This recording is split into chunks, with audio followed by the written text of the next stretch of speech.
Good morning students. हम carbohydrates के अंदर आज हमारा ये 5th लेक्चर है और हम पढ़ेंगे ring size of G glucose.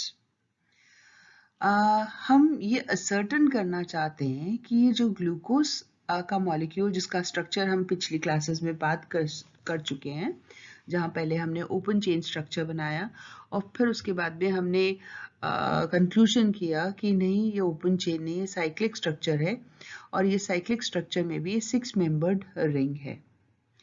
लेकिन हम कैसे कंफर्म करें कि ये जो हेमी एसिटल लिंकेज है वो C1 और C5 कार्बन एटम के बीच में बन करके और 6 मेंबर्ड रिंग बनाती है। ऐसा भी तो हो सकता है कि C1 carbon atom C4 carbon atom के साथ में लिंक हो, इंट्रामोलिकुलर साइक्लाइजेशन रिएक्शन हो, हेमी एसिटल लिंकेज यहाँ बने और हमें 5 मेंबर्ड रिंग मिले, क्योंकि 5 मेंबर्ड रिंग भी इक्वली स्टेबल है। लेकिन ये देखा गया कि ग्लूकोज जो है वो 6 मेंबर्ड पायरेनोस रिंग ही है और उसे ये प्रूव किया गया by this series of reactions. तो ग्लूकोज का जो मॉलिक्यूल है डी ग्लूकोज, उसको हमने मिथेनॉल और HCl के साथ में ट्रीट किया तो हमें पता है कि ये जो ग्लाइकोसाइडिक OH ग्रुप है ये मिथॉक्सी ग्रुप के अंदर कन्वर्ट हो जाता है। तो ये C1 कार्बन एटम के ऊपर मिथॉक्सी ग्रुप, इसमें हमें दोनों आइसोमर्स मिलेंगे अल्फा और बीटा, यानी मिथाइल अल्फा डी या बीटा डी ग्लूकोसाइड। यहाँ हमने बीटा आइसोमर दिखाया या बीटा एनोमर, हम बोले बीटा एनोमर दिखाया है। फिर इस मॉलिक्यूल की अगर हम रिएक्शन करते हैं कंप्लीट मिथाइलेशन करने के लिए डाइमिथाइल सल्फोक्साइड अल्कली की प्रेजेंस के अंदर, तो हम देखते हैं कि जो OH ग्रुप्स हैं वो सारे OH ग्रुप्स मिथॉक्सी ग्रुप के अंदर कन्वर्ट हो जाते हैं और हमें मिलता है methyl 2, 3, 4, 6 टेट्रामिथाइल O, right, beta D glucoside, methyl beta D glucoside. जो मिथाइल बीटा डी ग्लूकोसाइड तो था ही, और ये 4 कार्बन एटम जिनके ऊपर OH थे वो भी मिथॉक्सी ग्रुप के अंदर कन्वर्ट हो गए। अब HCl के साथ में जब ट्रीट करते हैं तो ये जो OH है या इस कार्बन एटम के ऊपर जो OH है वो बाकी के जो मिथॉक्सी ग्रुप्स हैं उनसे डिफरेंट है ना? क्यों डिफरेंट है? क्योंकि ये मिथॉक्सी ग्रुप, ये तो नॉर्मल ईथर ग्रुप्स हैं, बट ये एसिटल लिंकेज है और एसिटल जो है वो ज़्यादा आसानी से हाइड्रोलाइज हो जाता है और इसीलिए जब हम डाइल्यूट HCl के साथ में ट्रीट करते हैं तो C1 कार्बन एटम के ऊपर जो मिथॉक्सी ग्रुप है वो OH में कन्वर्ट हो जाता है, जबकि बाकी के methoxy groups as it is रह जाते हैं। अब ये हेमी एसिटल लिंकेज वाला कंपाउंड जो है वो ओपन चेन स्ट्रक्चर के साथ में इक्विलिब्रियम के अंदर है। तो ये ओपन चेन स्ट्रक्चर हमने बनाया, इसके साथ में इक्विलिब्रियम में है।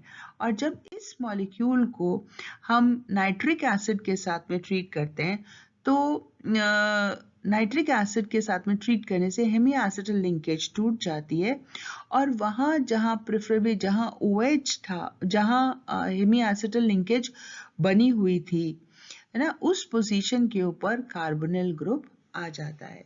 तो हमें ये इंटरमीडिएट कीटो एसिड मिलता है और ये इंटरमीडिएट कीटो एसिड जो है ये नाइट्रिक एसिड की प्रेजेंस में ही क्लीव हो जाता है। इसके अंदर जो क्लीवेज है वो C4 और C5 के बीच में, जहाँ कार्बोनिल ग्रुप है उसके दोनों तरफ, या फिर C5 और C6 के बीच में हो सकता है।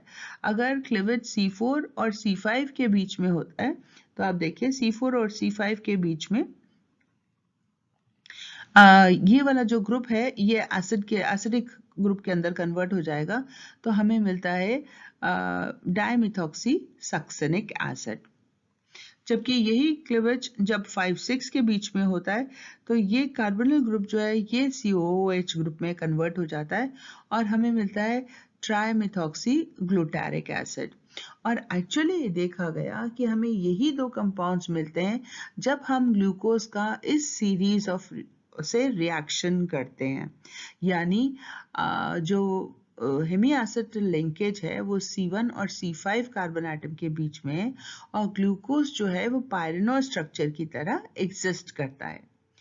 इसी को आगे बढ़ाते हुए हम कंफर्म करते हैं कि ये फ्यूरानो स्ट्रक्चर नहीं है, क्योंकि इसी सीरीज ऑफ रिएक्शन से अगर हम स्टडी करें तो हम देखते हैं, देखिए हमने ये कहा मिथाइल बीटा डी ग्लूकोसाइड बना जहां पर C1 और C4 कार्बन एटम के बीच में हेमिएसिटल लिंकेज है।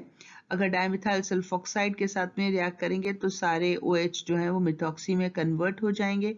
डाइल्यूट HCl के साथ में ट्रीट करेंगे तो हमें वही हमारा ग्लाइकोसाइडिक जो मिथॉक्सी ग्रुप था वो OH के अंदर कन्वर्ट हो जाएगा, जो ओपन चेन स्ट्रक्चर के साथ में इक्विलिब्रियम में है, और जहां चेन कनेक्टिंग चेन थी वहां पर OH आ जाएगा जब ये चेन खुलेगी, और नाइट्रिक एसिड के साथ में ये keto acid, intermediate keto acid मिला।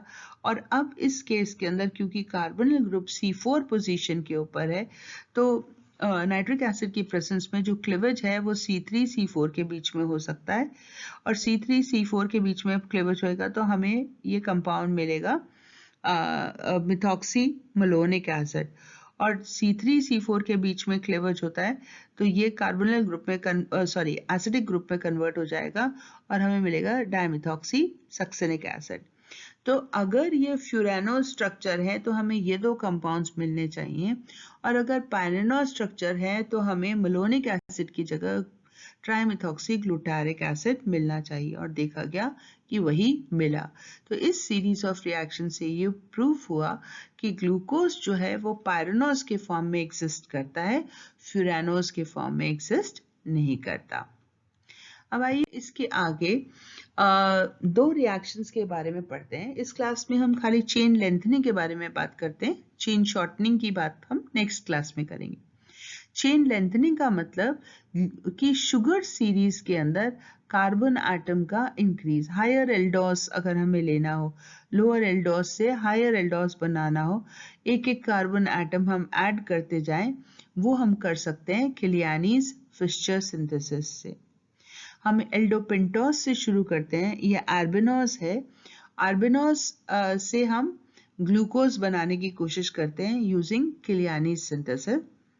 HCN के साथ में ट्रीट करने पर ये CHO ग्रुप जो है वो CN के अंदर कन्वर्ट हो जाता है, हमें दोनों आइसोमर्स मिलते हैं, क्योंकि इस CN के बनने से ये एक एक्स्ट्रा कायरल सेंटर बन गया और इसीलिए हमें दो आइसोमर्स मिले, एक ग्लूकोनाइट्राइल और एक मैनोनाइट्राइल।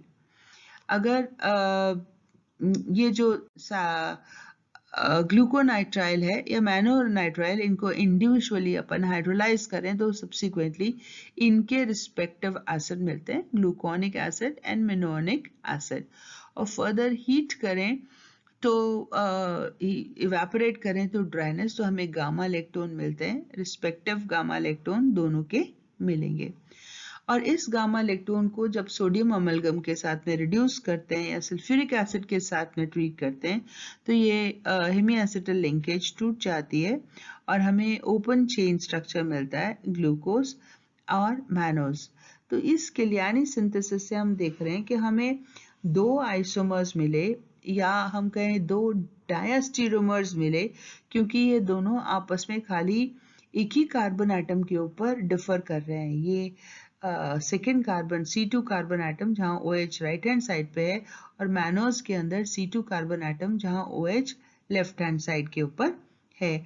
तो ये दो हमें डायस्टीरोमेरिक एल्डोस मिले जो कि एक ही कार्बन एटम की कॉन्फ़िगरेशन के ऊपर डिफरेंट है, डिफर कर रहे हैं।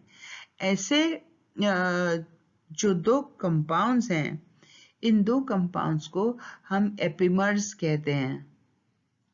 खाली एक ही कायरल सेंटर के ऊपर इनकी कॉन्फ़िगरेशन के अंदर फर्क है, और क्योंकि ये C2 पोजीशन के ऊपर फर्क है इसलिए हम इन्हें C2 एपिमर्स कह सकते हैं। अब आइए दूसरा मेथड चेन लेंथनिंग का, जिसके अंदर नाइट्रोमीथेन इस्तेमाल किया जा सकता है। एल्डोपेंटोज की रिएक्शन अगर नाइट्रोमीथेन के साथ में करें सोडियम मेथॉक्साइड की प्रेजेंस में, तो वैसे ही जैसा किलियानी सिंथेसिस में हुआ, एक नया कायरल सेंटर जनरेट हो जाता है, दोनों डायस्टीरोमर्स मिलेंगे अल्फा और बीटा, और इस डायस्टीरियोमर की जब डाइल्यूट सल्फ्यूरिक एसिड के साथ में ट्रीट करते हैं तो ये जो नाइट्रोमीथेन ग्रुप है ये CHO ग्रुप में कन्वर्ट हो जाता है, हमें एल्डोहेक्सोस मिलता है। और यहाँ पर भी जैसे पिछली रिएक्शन थी जब मैनोज और ग्लूकोज मिला, उसी तरीके से हमें यहाँ पर भी दोनों आइसोमर्स या हम कहें दोनों एपेमर्स मिलेंगे। Thank you.